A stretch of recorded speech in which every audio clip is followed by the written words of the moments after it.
Tirando Paredes en la Copa América Brasil 2019 es una presentación de...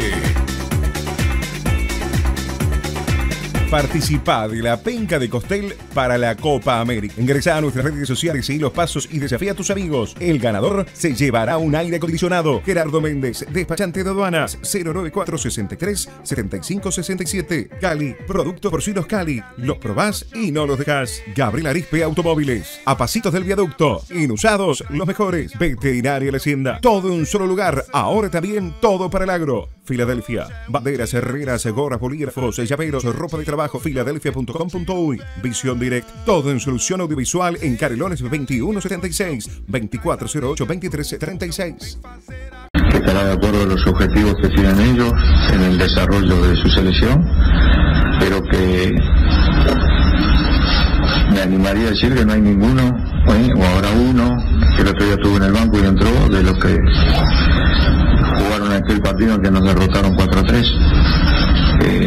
Así que no le podría decir, pero le reitero que el máximo de los respetos, son los protagonistas del espectáculo.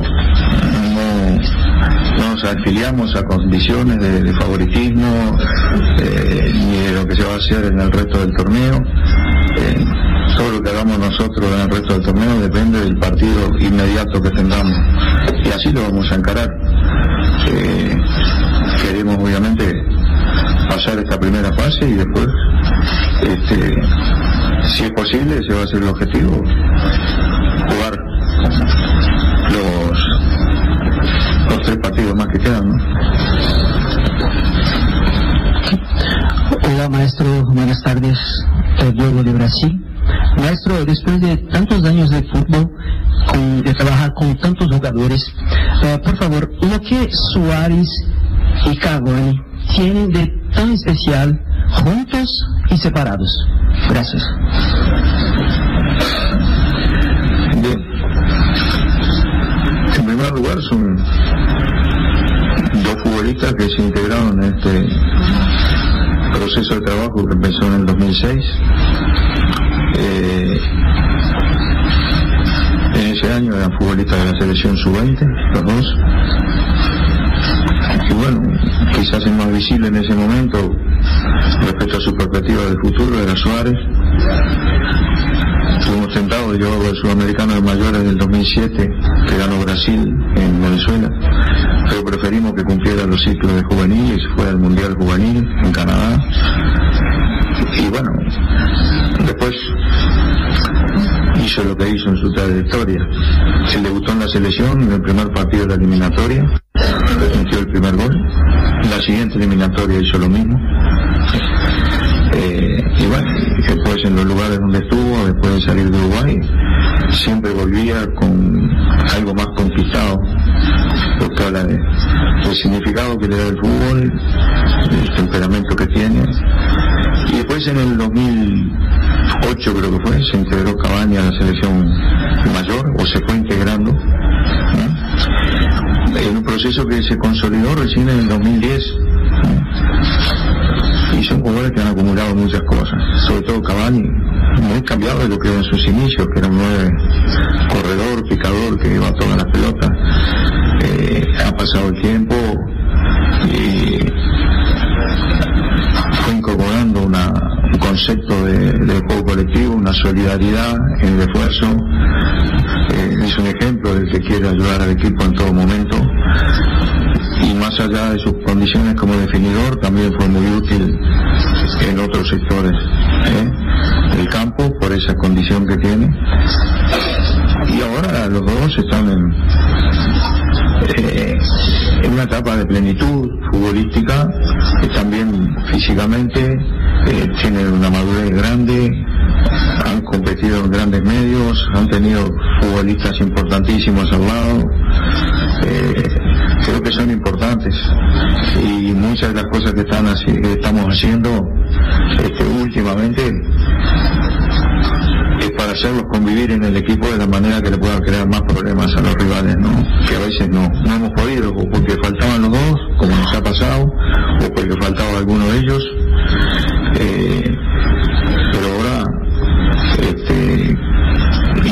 así, porque no se le puede proponer nada que ellos no lo hayan experimentado o en la selección anteriormente o en sus equipos. Y bueno, creo que son dos jugadores en cuanto a la elite de delanteros que hay en el fútbol mundial, la están integrando, ¿no? La idea que hay en el mundo del fútbol, que todos pueden hablar, pueden pretender razón, y bueno, yo creo que fue un partido que me parece que sí le hizo valer la mayor experiencia y el mayor potencial de muchos de sus futbolistas. Esta es una selección que recién lo dijimos, una selección joven, que está haciendo sus experiencias, pero lo demás, lo que venga más adelante, se verá. Nosotros, después de jugar con Japón, obviamente el calendario nos dice que tenemos que jugar con Chile, lo cual consideramos un partido muy difícil, es un buen equipo, y además en el mundo del fútbol desde hace unos cuantos años la paridad es el rasgo distintivo. Ayer vimos un partido que Brasil-Venezuela, bueno, con dominio en la posición de la pelota de Brasil, la tuvo la mayor parte del tiempo. Pocos hablaron, en pocos medios oí hablar del gran trabajo defensivo que hizo Venezuela, porque en estos tiempos parece que fuera un sacrilegio defenderse. Y bueno, para mí fue maravilloso lo que hicieron. Quizás sabían de antemano que el otro equipo era superior en muchos aspectos y planificaron cuál era lo mejor que podían oponerle para lograr un resultado que les conformara. Y eso no se gana con una planificación, se gana durante el partido y después están las eventualidades, a veces por un pasito es gol o no es gol,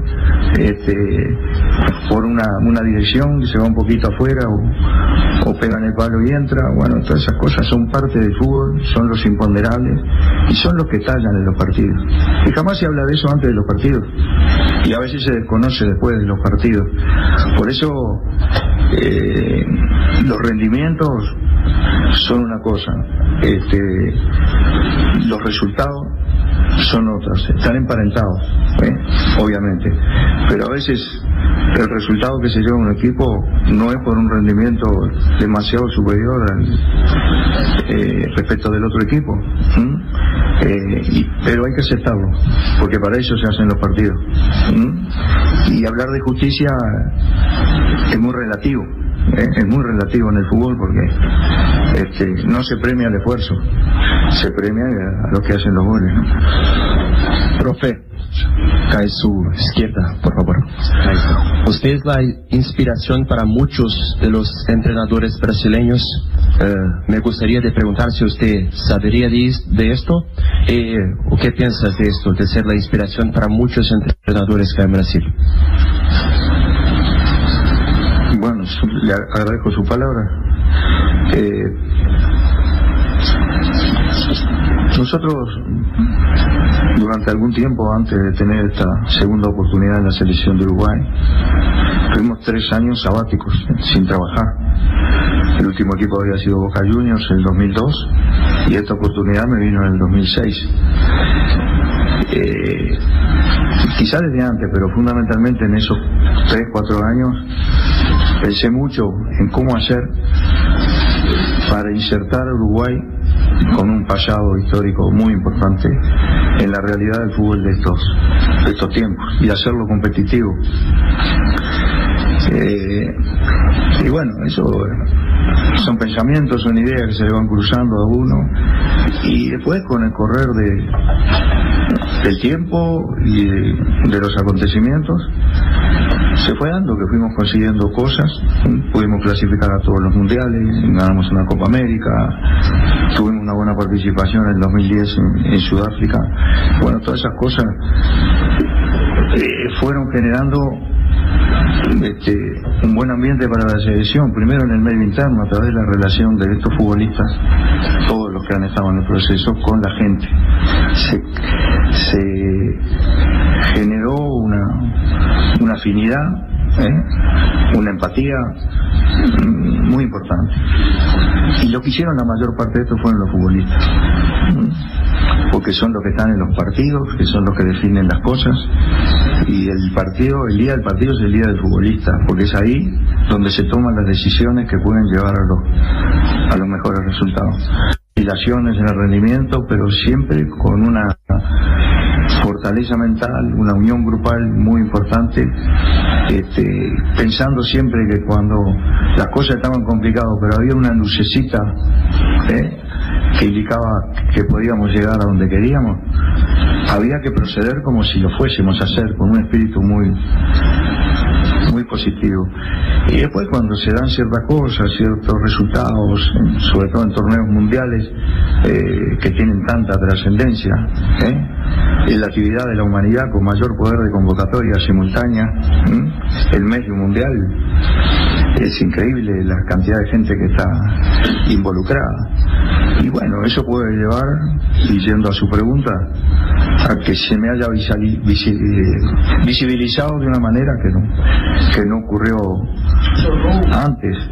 Pero ya digo, no lo tomo como algo personal, sino que yo lo que valoro más es este proceso que se está haciendo, cómo las selecciones juveniles se han vinculado a la selección mayor, y ahora es el lugar donde ponemos la mano cuando precisamos un jugador, no exclusivo, pero es importante. Este señor que tengo al lado, sin haber jugado en la selección mayor nunca, ni en primera división, apenas alguna aparición esporádica en el Danubio, le tocó debutar un partido de la eliminatoria cuando estaban por diferentes circunstancias fuera del equipo Lugano y Godín. Y bueno, y fue un partido que se ganó contra Colombia, fue en Montevideo, y bueno, y todas esas cosas quedan como ejemplos para lo que viene, y se ha producido, me parece, un proceso de trabajo, una idea que ya quedó definida, en la que estamos insistiendo. A veces hay que tomarse sus tiempos, capaz que puedo aceptar que hay entrenadores que pueden ser más rápidos en sus decisiones y sus cosas. Yo atiendo mucho la realidad. Creo que sé a esta altura lo que es el fútbol internacional y cuáles son sus exigencias comparadas con las exigencias de los medios locales, sobre todo los de Uruguay, que no están tan desarrollados. Y no es una decisión de, bueno, traemos fulano, lo probamos y si no anda no importa, no. Lo pensamos mucho porque queremos que ese jugador después tenga las oportunidades de demostrar sus cualidades. Y bueno, y así sí, me ha sorprendido muchas veces que desde Europa o de algunos lugares hagan elogios a la selección de Uruguay y a mi persona, pero lo tomo con mucho agradecimiento, con mucha humildad, pero también con mucha calma. Maestro, buenas tardes. Por acá, Marcelo Sansó de Fútbol por Galaxia.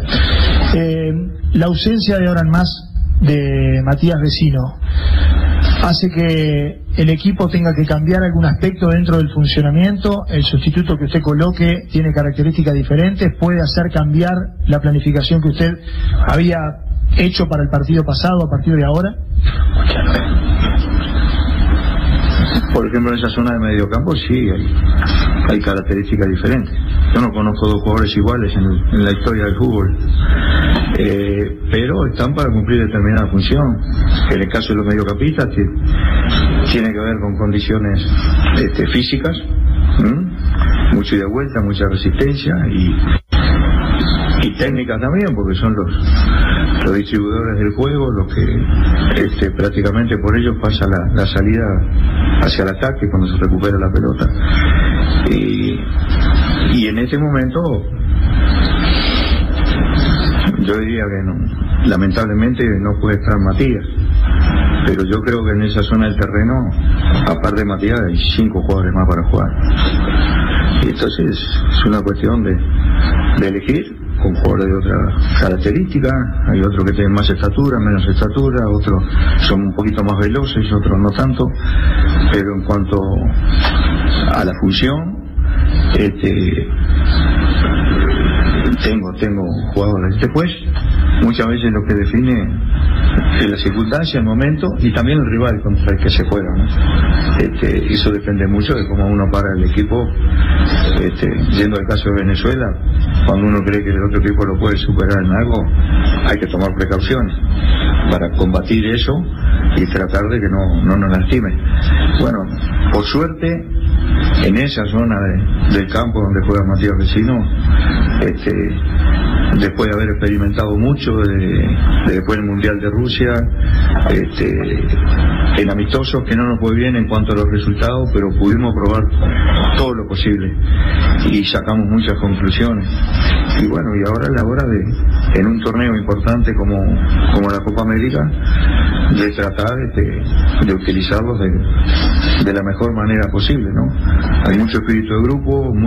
¿Usted ya tomó la determinación de que es Torreira el reemplazante de Vecino o no lo va a hacer público como ha sido por lo menos su costumbre en este último tiempo? Sí, no lo veo necesario, se va a saber el equipo a la hora antes de que se juegue el partido, eso es lo importante, así que en otro tiempo a veces lo he dado, a veces no lo he dado, como no lo da casi nadie, entonces no sé por qué yo tengo que darlo, pero los futbolistas ya lo saben, se lo dimos hoy en el entrenamiento de la mañana. Siempre hacemos así, porque tienen que prepararse también para la titularidad y para los detalles, pero simplemente por eso,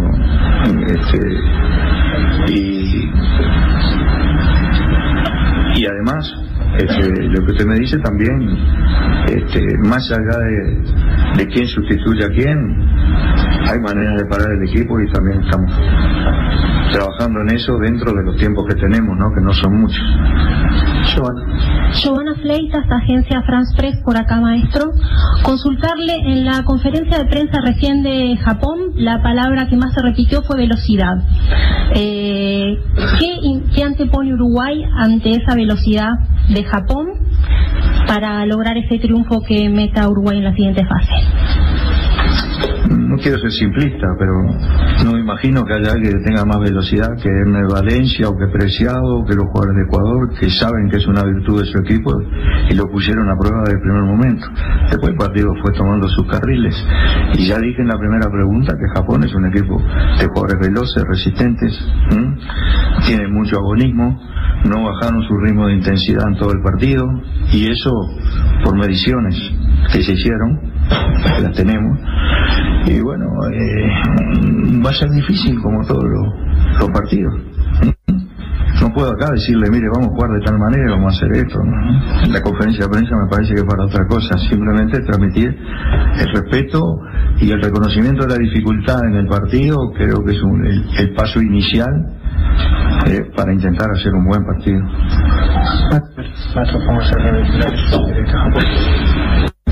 Primero, más que nada, agradezco mucho esta oportunidad de poder preguntar a usted como el técnico más carismático del mundo. Maestro, hoy en día, fútbol está cada vez más comercializado, industrializado, mediático. Parece muy diferente que el fútbol del siglo pasado. Maestro, estas tendencias de todo eso, de comercialización, mediatización, están favoreciendo o perjudicando el deporte más lindo del mundo. ¿Y por qué? Gracias. Esto es un tema muy amplio. En Uruguay nos gusta mucho el tango, y sé que a los japoneses también. Hay un tango que dice que 20 años no es nada, y no es cierto. Es mucho tiempo, porque en ese tiempo puede pasar muchas cosas que cambian el panorama, y en el fútbol pasa. A mí me tocó participar del Mundial de Italia en 1990, y le puedo asegurar que el fútbol de aquellos tiempos, en cuanto a organización, al que se jugaba dentro del campo, en cuanto a la economía que se manejaba, era totalmente distinto. Hasta las fuentes de ingresos de los equipos eran diferentes. Ahora vinieron lo de los derechos televisivos, y el aporte de grandes dineros que vienen de gente poderosa, que han cambiado el panorama, que ya a los equipos que somos del tercer mundo no podemos hacer lo que hacíamos antes. Después del Mundial de Sudáfrica, yo le pedí a los dirigentes del fútbol uruguayo que quería jugar contra los mejores, y lo hicimos. Después que cuarto puesto en un mundial, dijeron, bueno, Francia jugó con nosotros, España, Alemania, Italia. Ahora no se puede. Hay una Liga de Naciones, están los torneos internacionales de clubes que absorben a los jugadores. Se va a hacer un mundial de clubes con muchos más participantes. Entonces está cambiando todo eso, y cada vez son más difíciles las preparaciones de los equipos, cada vez menos el tiempo disponible que tenemos los entrenadores en los países que tienen muchos futbolistas afuera. Entonces ha cambiado mucho, es verdad. Yo procuro rescatar la esencia del fútbol, que no cambia. Es un deporte colectivo y eso tiene mucho significado, y en un deporte colectivo, más allá de los aspectos físicos y técnicos que influyen como cualquier deporte, hay otros, con el relacionamiento, con la comunicación entre los participantes, con sus relaciones afectivas. Yo creo en eso. Creo que el fútbol de estos tiempos pasa más por acá que por todo lo demás. Entonces, cuando se me critica, o algunos entrenadores y todo, y hablan del fútbol de tenencia, que este es antiguo, que este es moderno, con todo respeto, pero parece mucho bla bla bla bla bla, y no van a las cosas importantes porque no las conocen en cuanto a ver la realidad interna de los clubes. No es culpa de los que opinan, es simplemente que no pueden acceder a eso. Y la fortaleza viene por acciones que se van fortaleciendo y que tienen que ver fundamentalmente con los valores humanos. El respeto, la solidaridad. Cuando un equipo tiene eso, cuando le da mucho significado a lo que hace, cuando tiene mucho amor por su deporte y por su país, esos son elementos quizás intangibles para muchos, contra los que el rival no puede hacer nada. Lo único que puede hacer el rival contra nosotros es jugar mejor y ganarnos, pero afectar eso que nosotros llevamos, que le llamamos actitud, la palabra que resume todo eso. Lo más viejo, y eso se nota, pero cada vez con ese envejecimiento viene la convicción de que esas son las cosas importantes. El liderazgo, que a veces es natural en alguna persona, pero cuando, como le estoy leyendo en un libro sobre los All Blacks de Nueva Zelanda, los líderes tienen la función de formar líderes, o sea, de tener compañeros que tomen decisiones adentro de la cancha y darles confianza. Eso me parece que es lo más importante, y creo que por ese lado está la parte que se puede oponer un poco a todo ese desarrollo del dinero, hay que pedir un fair play financiero para equiparar un poco las cosas. O sea, el otro día vi cuando le hablé del sentimiento nacional hacia el país, hubo una final de la Europa League entre dos equipos ingleses y había un solo jugador inglés entre la cancha, entre los 22. Entonces ha cambiado mucho el fútbol, sí, ha cambiado, pero la élite del fútbol en cuanto a capacidad de jugadores, de entrenadores, está en Europa, en el centro de Europa.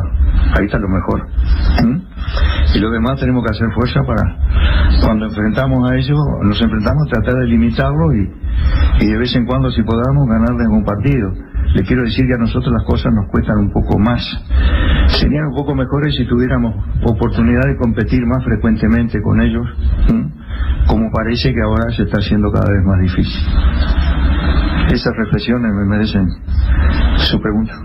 Última pregunta, por favor. Maestro, por acá. Gustavo Ricci de Radio Universal. Si no ando mal en la estadística, su primera Copa América como técnico de la selección fue allá por el año 89, acá mismo en Brasil. Han pasado 30 años, está nuevamente dirigiendo acá en Brasil, otra Copa América. Si pudiésemos jugar con el tiempo, ¿qué le diría al Tavares del 89 con todos estos 30 años de recorrida como técnico? Que lo más importante, tengo más cosas ahora que en el 89, obviamente. Quizá en lo físico no, porque ha pasado mucho tiempo, pero en lo otro yo me siento mucho mejor, porque tengo más convicciones, que eso es lo que hace, las que hacen ir para adelante, mirar hacia lo que viene, y bueno, no me creo dueño de ninguna verdad, pero me cuestiono mucho a mí mismo y a lo que hago permanentemente. También en ese libro de Rosso Black dice que la mejor forma de graficar la humildad es haciendo preguntas a los que saben más, y a veces hay que hacerse preguntas a sí mismo sobre lo que uno está haciendo, y de esa manera tratamos de ayudar a los demás y entablar comunicación con los futbolistas, que son la parte esencial de esta cosa. Ni siquiera los entrenadores son esenciales en esto. Es la única manera que no podría haber fútbol si no hubiese futbolista. Cuando los veo jugar el picado como el de mañana, ellos se arreglan entre ellos, aunque no haya árbitro y no haya entrenador, porque es una forma de divertirse, de sentirlo, y pasa un poco eso aún en el fútbol profesional, que obviamente esa profesionalización hace que las diferentes vamos a decir, los diferentes roles estén especializados y haya mucha competitividad y sean necesarios. Y no quiero exagerar tampoco, pero